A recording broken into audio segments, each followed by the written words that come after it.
A guy who spent 300 years cultivating finally returns to Earth, only to wake up in the weirdest situation imaginable. The first thing he sees is a girl sitting on top of him like it's completely normal. Bro instantly freaks out and backs away, having no idea where he is. That's when all his memories come flooding back. 300 years ago, he accidentally ended up in the fairy world on Ching Cheng Mountain. He trained there day and night, became an incredibly powerful swordsman, and was just one step away from reaching the Eternity Realm. But right before his breakthrough, he was suddenly sent back to Earth. The worst part is that the body he returned in is so weak he can't even break free from a normal girl's grip.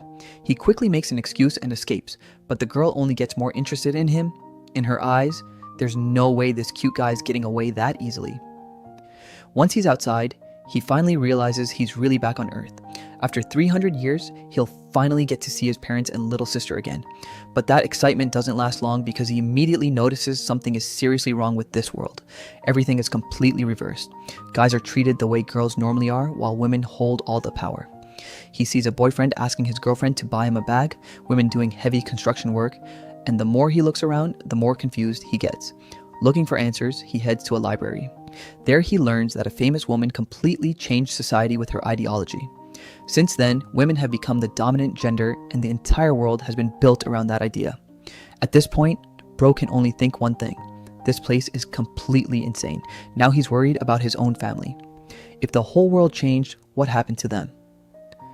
When he gets home, he receives another shock. His dad is the one cleaning the house. He happily hugs him, but his father immediately notices perfume on his clothes and starts lecturing him. According to his dad, handsome boys have to be extremely careful around women because they can easily end up in dangerous situations. He tells him to stay away from girls, focus on school, and remember that the family's future depends on him. After that, he goes upstairs to call his sister for dinner. The moment he opens her door, things somehow get even more awkward. She's live streaming while flirting with a young guy online and asking him to do embarrassing things in exchange for virtual gifts. He calls her out, but she just laughs it off and walks away like nothing happened. Later that evening, his sister gets dressed to go out with her friends. Their dad gives her money and reminds her not to waste it. He even compares her to her younger brother, saying she should learn from him instead. She fires right back, saying her future won't be as easy as his, so she'll have to work for everything herself. Watching all of this, bro realizes this gender-reversed world is even crazier than he first thought. A little later, his mom comes home from work. He runs over and hugs her, which surprises her since he never acts like that. She assumes he ran out of spending money and immediately hands him a stack of cash. Even when he refuses, she tells him that no matter how difficult things get financially, she'll never let her family go without. During dinner, his parents talk about his sister's behavior but eventually decide to let her live however she wants. They believe women have much harder lives than men, so she deserves the freedom to figure things out herself. Hearing all this, he quietly makes up his mind that he'll never accept this upside-down society. Back in his room, he gets another surprise. He learns that handsome men are considered incredibly valuable in this world. Wealthy women actively compete to marry them. And when he opens his drawer, it's overflowing with love letters addressed to him. From that moment on, he only has one goal: recover his cultivation as quickly as possible and leave this world behind. He starts meditating and immediately notices that the spiritual energy here is surprisingly rich. If everything goes according to plan, he'll be able to regain his former strength and reopen the Hall of Time and Space. Later that night, while training, he suddenly realizes his sister still hasn't come home. At first, he brushes it off because that's apparently normal in this world. But then his phone rings. On the other end, his sister is terrified. She tells him she's in serious trouble, begs him not to call their parents or the police, and tells him to grab the bag hidden under her bed before bringing it to room 302 of Crescendo Bar. Before he can ask anything else, another woman takes the phone and gives him a warning. If he wants to see his sister alive, he'd better come alone with the bag. Without wasting a single second, bro grabs the bag, jumps straight out the window, and rushes toward Crescendo Bar. A few minutes later, Xiao King reaches Crescendo Bar and heads straight for room 302. The second he opens the door, he finds his sister being held down by two women. She instantly calls out to him, relieved that he actually came. Not wanting to waste any time, he throws the bag onto the table and tells them they got what they wanted. Now it's time to let his sister go. Instead of answering, the woman leading the group walks right up to him with a smile. Rather than checking the bag first, she's more interested in him. She even says he's cuter than the picture she saw and casually asks how old he is. He couldn't care less about any of that. He reminds her that he kept his end of the deal, so she should keep hers. The woman finally turns to the bag and unzips it. The moment it's opened, stacks of cash are revealed. His sister freezes. She had no idea there was this much money inside. She quickly explains that a friend named Shaolin only asked her to hold the bag for a while. Nobody ever told her it was filled with cash. After hearing that, Xiaoqing realizes his sister wasn't involved on purpose. She really had no clue what she was carrying. The gang leader doesn't seem interested in the explanation. She got her money back, so she tells the siblings to leave before she changes her mind. His sister immediately thanks them and starts heading for the door, clearly hoping this nightmare is finally over.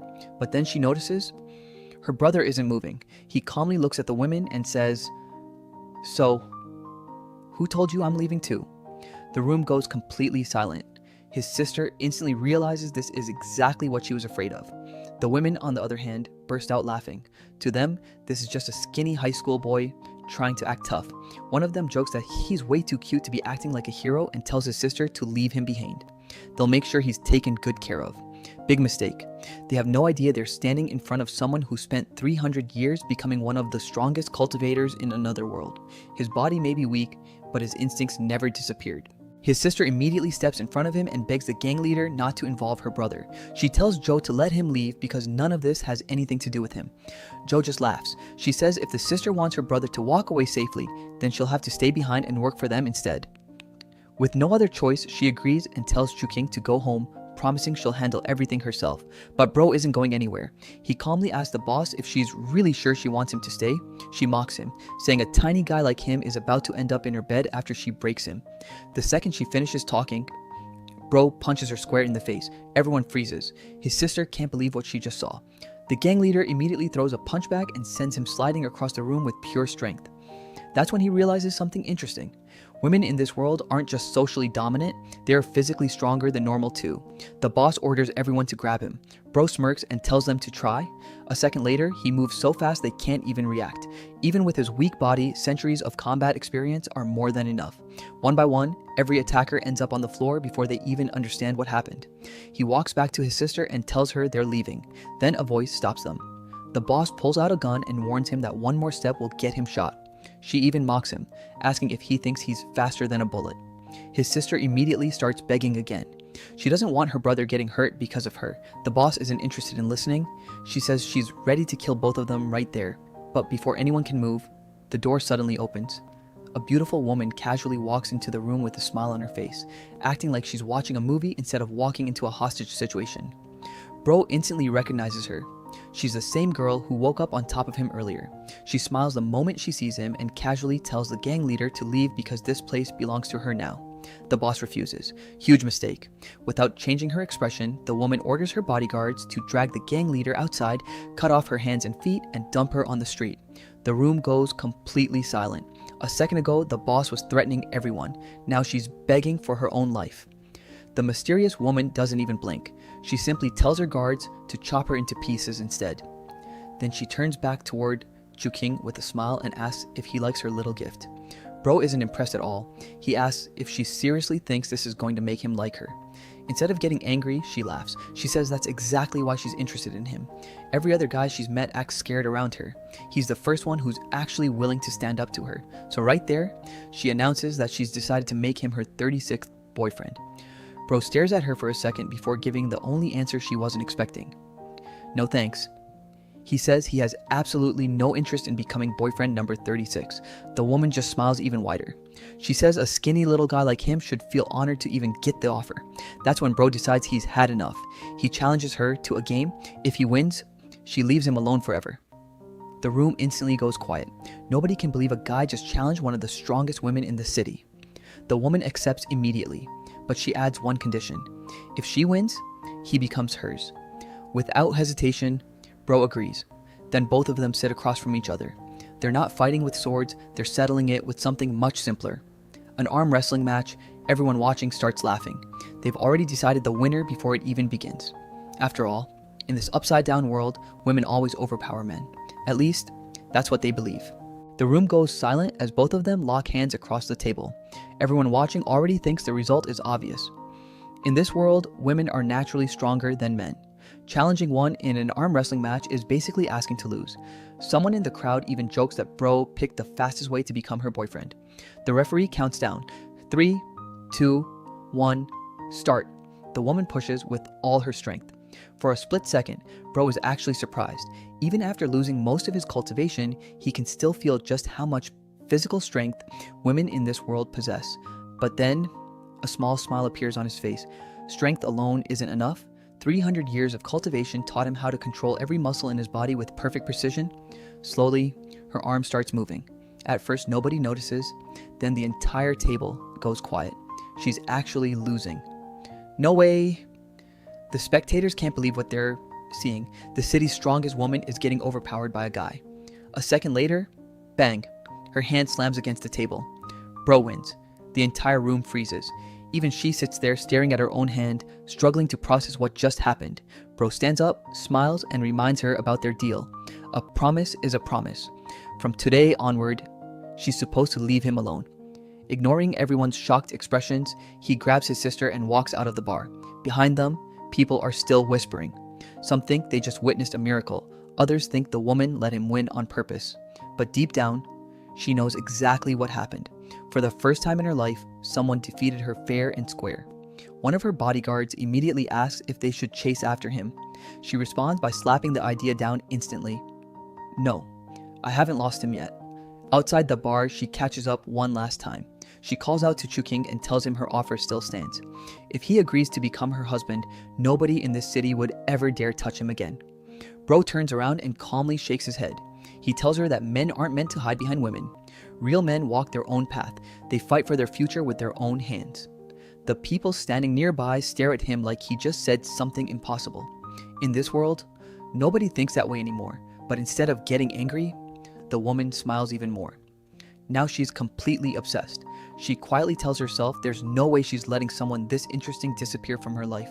That night, Bro finally returns home with his sister. On the way, she begs him not to tell their parents about what happened. He immediately refuses. If he hadn't shown up tonight, she might never have come home. Trying to change the subject, she starts teasing him instead. She tells him he'd actually make a great husband for that rich woman. The family would become incredibly wealthy overnight. Bro gives her a cold look and tells her to keep talking if she wants him to drop her right back at that bar. For once, she stays quiet. Later that night, while he's trying to meditate, he hears his sister live streaming again. She's flirting with another handsome guy online and asking him to take off his pants for donations. Bro can only sigh. Compared to the sister he remembers from his original world, this version somehow manages to be even more hopeless. The next morning, he heads back to school. As soon as he arrives, someone calls his name. It's his childhood friend, Lindong. Lindong happily runs over and grabs his hand, asking why he disappeared yesterday and why he wasn't answering any calls. Bro gently pulls his hand away. He's still getting used to how people act in this upside-down world. Lindong notices something feels different, but doesn't press the issue. When Bro enters the classroom, all he can think about is getting stronger as fast as possible. The sooner he regains his cultivation, the sooner he can leave this crazy world forever. Before he gets a chance to rest, one of his classmates walks over and asks if he's feeling okay.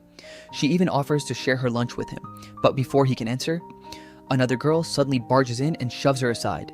She excitedly asks if he read the love letter she gave him yesterday. Bro immediately pushes her back. She gets furious and raises her fist, only for another student to step in and stop everything before it turns into a fight. The aggressive girl leaves after realizing she doesn't want any trouble with him. Once things calm down, the guy who stopped her apologizes on behalf of his younger sister for everything that happened yesterday. He explains that once he found out she caused trouble, he tried sending people. After accepting his apology, Bro doesn't think much of it and heads home once school is over. But the moment he reaches the school gate, a familiar luxury car pulls up right beside him. The window rolls down and it's the same rich woman from the bar. She calmly tells him to get in. Bro immediately refuses and starts walking away. Then she says something that instantly makes him stop. "I've been looking into your family." Hearing that, he quietly gets into the car. The woman smiles, saying she isn't trying to threaten him. She simply knows his mother's company has been struggling lately, and she has the power to help. Bro quickly figures out where this conversation is going. He sarcastically thanks her for suddenly caring so much about his family. She explains that she doesn't expect him to become her boyfriend anymore. Instead, she wants them to start as friends and slowly get to know each other.